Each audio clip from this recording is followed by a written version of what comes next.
Hey, what's up guys? It's Michael Lieutenant from AbsolutelyArbitrary, and right now you're watching a little bit of Rush on the map Grand Bazaar in Battlefield 3 on the server for the Rats Clan. And if you guys don't know who the Rats Clan is, it's a group from the UK who play Battlefield 3, Call of Duty, I'm sure other games as well, but they make the popular series The Royal Battalion, as well as theatrical videos for Call of Duty clan matches. And so if you don't know who they are, you should probably go check them out because they're pretty entertaining and they have phenomenal, quality as far as videos go. From MechRat, I believe, is who actually does the editing and whatnot.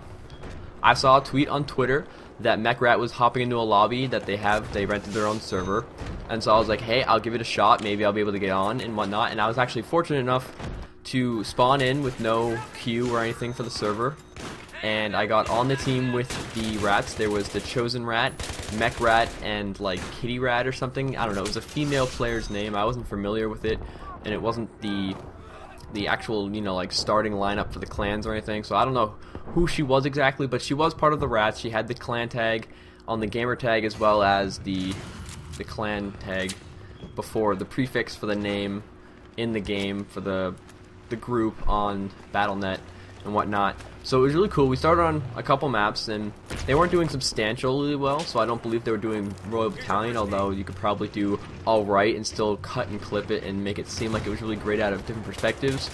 But I doubt the maps that I was playing on them would be the ones that they chose for Royal Battalion, although it was really great though, because having, at least 3 out of the, what is it, I think it's not 12 on 12, is it 10 on 10? I don't know.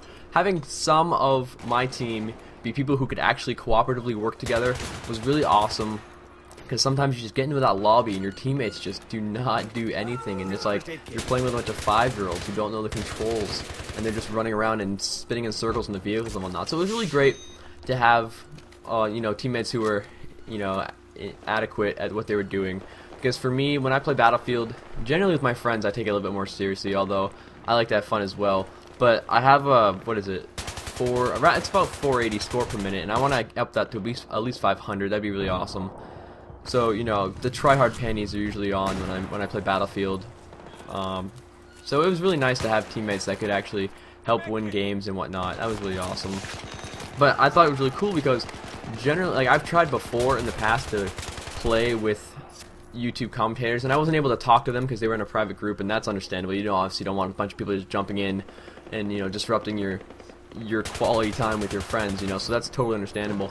But I think just the idea of being able to come back to that server is going to be really cool, because I think I generally like the idea of being able to play with a couple of the guys that you've been watching for years. I mean, not specifically the Rats Clan, 'cause I don't think they've been around for even a year, maybe it's getting around a year, but like commentators like Gold Glove or Woody's Gamertag, T Martin, like those guys would be really awesome to join into a lobby with, and it's something that I've been wanting to do for a while, and I think it'd be just really genuinely cool to meet some of these guys. And I tried to get down to PAX East, but I feel like when I had originally planned for it, I went to go buy the 3-day pass, and the 3-day pass had sold out, and it was literally like maybe 2 weeks after they went on sale, so it was ridiculous how fast they sold out, and that was months ago. And then I was going to go for Sunday, because Saturday I had practice, Friday I had practice, so I didn't want to miss too many practices, so I was going to go Sunday because I had Sunday off, but it kind of was short planned. It was really planned really quick, so it didn't really fall through, and so I didn't end up going to PAX East, which is really unfortunate because I thought it would have been a really great experience, but I didn't really have the transportation, and I guess I really didn't have that drive to go, because I'm pretty sure if I really wanted to go that bad, I probably could have found I want to go, but I don't know, it's alright. I'm definitely going next year, 3-day pass. I want to meet a lot of the guys. That'd be really awesome.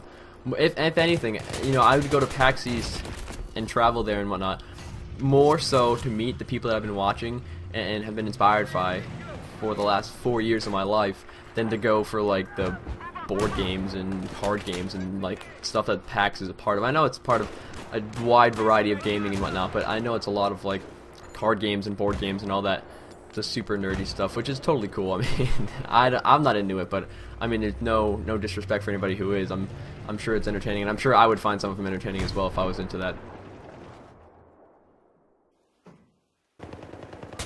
So I will probably be spending a lot of time on the Rats Clan server, as it's hardcore Rush, and I love Rush, and I would love to be able to play for more of the Rats Clan as well. And, you know, I mean, private servers, rented servers, I love being able to actually favorite a server and be able to go back to it and have a, you know, a purpose, like, you know, to recognize other people who generally go there and spend a lot of time on one server is really awesome. And, you know, it starts a community on a server, which is something that you don't get in, like, Call of Duty and whatnot. And, oh, another thing I wanted to mention to you guys is that one of the reasons why I haven't been as active as much on this channel is because I've been involved with a friend of mine. We're doing a side project for a class based on the series of Slenderman. If you guys don't know what Slenderman is, it's kind of like a horror slash thriller thing where it's like a really tall, slender man, get it?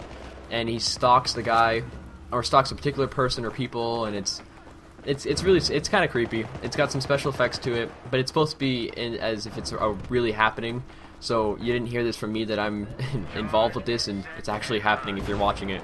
And so I think you guys should go check that out if that's something that you guys would be interested in.